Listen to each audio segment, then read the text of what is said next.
Welcome back to the Deep Dive. Today, we're really peeling back the layers on something that I think affects almost everyone who interacts with the healthcare system. The administrative workload?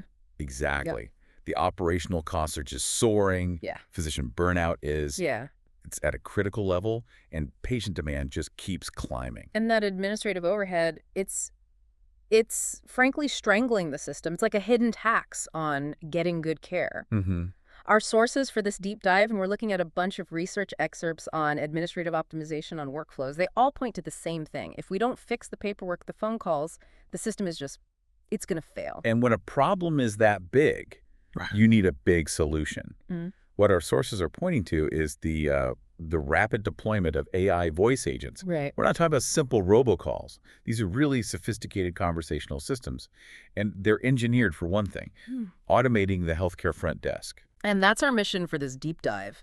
We need to analyze this pretty startling claim that these AI agents can cut the administrative burden by 60%, a full 60%. That number seems almost unbelievable. It does. So we need to understand, what capabilities are driving that? How do you even calculate that percentage? And I think most importantly, what does it mean for the clinical staff who are just drowning in these routine tasks? Okay, so let's unpack that first piece. We all know the front desk is busy, but why is it such a massive drain on resources?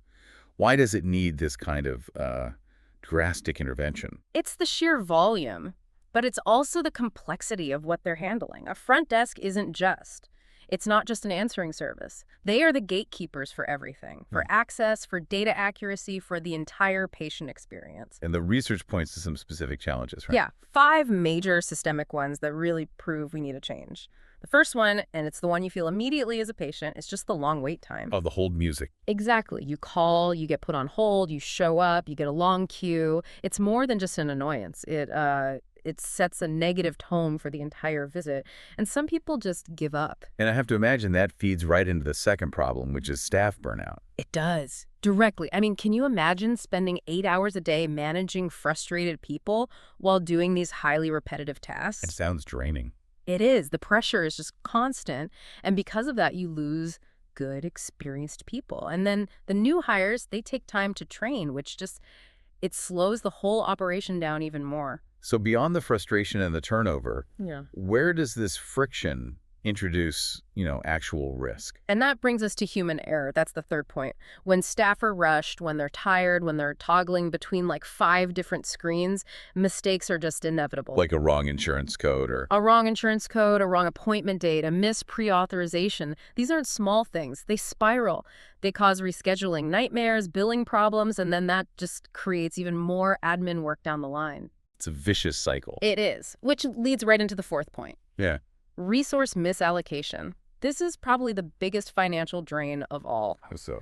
When you actually analyze how time is spent, you find highly trained, really valuable people, sometimes even nurses, tied up for hours doing basically secretarial work, confirming appointments, giving directions to the parking garage. And they should be doing clinical work. Exactly. They should be handling complex patient triage or clinical support. Wasting their skills on that stuff is it's a massive misuse of salary. So you've got high volume, you've got valuable staff doing the wrong tasks, and that all culminates in the fifth point, which has to be just operational inefficiency. Precisely. The admin bottleneck chokes the whole clinic. If check-in is slow because someone's on a long verification call, the doctor starts late, the whole day runs behind schedule, and the quality of time with each patient just shrinks. That administrative burden, it's not just about profit. It directly impacts clinical capacity and patient safety. Okay, that sets the stage perfectly. It's an administrative fire burning down the house. Mm-hmm. So let's talk about the extinguisher, these AI voice agents. What makes them so capable? What's really fascinating is how the technology is designed. It blends these incredibly powerful technical foundations with a real focus on making the patient interaction feel seamless. And we're not talking about a simple press 1 for appointments phone trait. No, far from it. The core feature is natural language processing, or NLP. Right. Which means the AI isn't just listening for keywords, it actually understands the full sentence, the intent, the context, no matter how you phrase your question. So you can just speak to it like a person. You can speak to it conversationally, yeah. And increasingly in different languages, which is a huge deal for accessibility. And the most obvious benefit for a patient has to be just availability. Absolutely. 24/7 availability. It's non-negotiable. People need to book or ask questions outside of 9 to 5. This AI eliminates that frustration of having to call back or wait for the office to open. Okay, but our sources also mentioned something that it made me pause a bit. Emotionally intelligent design. Are these things really empathetic? Or are they just listening for tones? Because I see a lot of liability there if an AI misreads genuine distress. That's a crucial question, and the sources are really careful with that term, emotionally intelligent. It doesn't mean real empathy, it's more about tone recognition. So it can tell if I sound angry or anxious. Exactly. It recognizes voice patterns linked to frustration or anxiety. And if it detects that, the AI is programmed to adjust its own tone. Maybe it slows down, offers reassurance, or, and this is key, it immediately escalates the call to a human if it's a complex or sensitive issue. Okay, that clarification helps a lot. It's about adaptation, not actual feeling. Precisely. And on top of that, you have what they call brand-aligned personalities. A health system can customize the AI's voice to be friendly or more clinical or calming to match their brand. It makes it feel less robotic. But none of this works, I assume, if the AI can't get to the data it needs. Correct. The linchpin for the whole thing is seamless integration. It has to connect directly with the electronic health records, the EHRs, and the patient management systems, the PMS. That's where all the patient and scheduling data lives. Exactly. Without that smooth two-way data flow, the AI is basically useless. And of course, all of this has to be built from the ground up to be secure and IPA compliant. That's foundational. So this is past the theory stage. Where is this actually working today? Oh, it's in a lot of places. You see players like Nuance with their Dragon Medical one, which focuses more on automating the doctor's documentation, but that, in turn, reduces the admin follow-up for the front desk. It's all connected. It is. Then you have solutions like Babylon Health, which uses AI voice and text bots for that initial triage and scheduling, Mm-hmm. or Suki AI, which also helps doctors with their documentation workload. And Media Analytics Voice AI is another one, right? Aimed squarely at improving patient access. Yeah, by integrating with the EHR and PMS systems, it handles scheduling, insurance checks, all those predictable questions. It proves the tech is robust enough for these really complex pain points. Okay, that's a perfect transition. We've seen the features, now let's get into the action. Because what's wild here is the sheer breadth of what's being automated. This isn't just call routing. Not at all. It's about replacing the manual labor across 5 key pillars of administrative work. The first and the biggest time consumer is always appointment scheduling and rescheduling. The thing everyone calls for. Right. The AI handles massive volumes of these calls around the clock. It checks provider availability in the system, it books the slot, and it immediately sends out automated reminders, which helps reduce no-shows. And the second area must be that other huge time sink, Ah. answering basic questions. Patient inquiries, yeah. Most calls are so predictable. What are your hours? Where do I park? What do I need to do before my appointment? The AI pulls these answers from a knowledge base instantly. Which frees up the humans for. For emergencies. For calls that actually require complex clinical judgment, not giving directions. Okay, the third process is where I think the real administrative headache lives. Insurance verification and pre-authorizations. This is a huge one. It's a massive time sink for staff. They're on the phone with insurance companies navigating these clunky databases.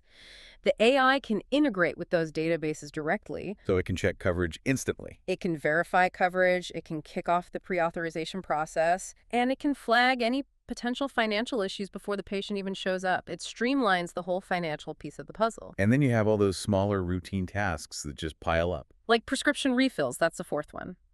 For a routine refill, the AI can process the request, check it against the patient's record in the EHR, and send the info straight to the pharmacy, often with no human touch at all. Wow. And finally, number 5 is managing the flow when the patient actually arrives. Patient check-in and registration. The AI can smooth out that whole process, confirm the appointment on their phone, prompt them to update their info, guide them to the next step.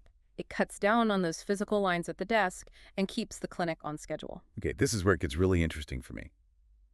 We have to justify that massive claim. How do we actually get to a 60% reduction in administrative burden? It sounds like a marketing slogan. It does, but the sources provide a pretty clear quantitative breakdown. And it's achievable because the AI targets the tasks that eat up the most time.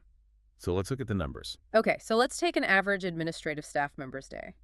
The first task, appointment scheduling, that consumes about 30% of their time, A third of their entire day, just booking things. a third of their day. So if the AI handles 90% of those calls, which is well within its capability, that right there is a roughly 27% reduction in manual human labor, just from scheduling. Okay, 27%. Now add in the common FAQs, Yeah. the directions, the hours. That's about 20% of their time. And since the AI can handle 100% of those simple requests, that's another 20% reduction straight up. So now we're at 47%. Wow. Next is the complex stuff, insurance and patient info verification. That takes about 10% of their time. Right. And the AI can take on, let's say, 70% of that initial work. It does the heavy lifting, flags any problems for a human. That adds another 7% reduction. So we're up to 54%. And finally, you have the quick, repetitive things, pre-visit reminders, follow-up messages. That's about 5% of their time. And the AI handles all of that. 100% of it. So that's another 5% reduction. You add it all up, 27, 27, and 5, and you get 59%. You're right there at that 60% claim. That's a measurable shift. It's not just a guess. But the real payoff isn't just the saving, right? It's what the people, the now liberated staff, can actually do with that time. Exactly. That's the whole point. They are now free to focus entirely on the work that requires human judgment and empathy. They can dedicate their time to handling really complex patient cases or urgent clinical situations. Or they can dig into those tricky billing disputes that need a real conversation. They can provide genuine empathetic support to a patient who is distressed, something an AI really can't do. Or even perform higher-level operational planning for the clinic. They move from being data processors to being high-value problem solvers and compassionate communicators. Let's bring this back to the patient. What does this feel like for you when you're the one trying to get care? Because it seems like the benefits go way beyond just labor savings. They really do. It fundamentally transforms the patient's experience. First, you get true 24/7 accessibility. You wake up at midnight and realize you need to reschedule. You can do it right then. 1 second, 0 hold times. The immediate end of that horrible phone queue we all hate. And this leads to something really powerful: personalized interactions. Because the AI has secure access to your health record, it doesn't just give you generic info. What do you mean? It can remind you specifically about the fasting instructions for your procedure, or it can clarify the copay based on your insurance plan. It's tailored. And for the clinic, financially and operationally, the gains must be huge. I'm thinking of no-shows. A significant reduction in no-shows, yeah, thanks to the smart automated reminders.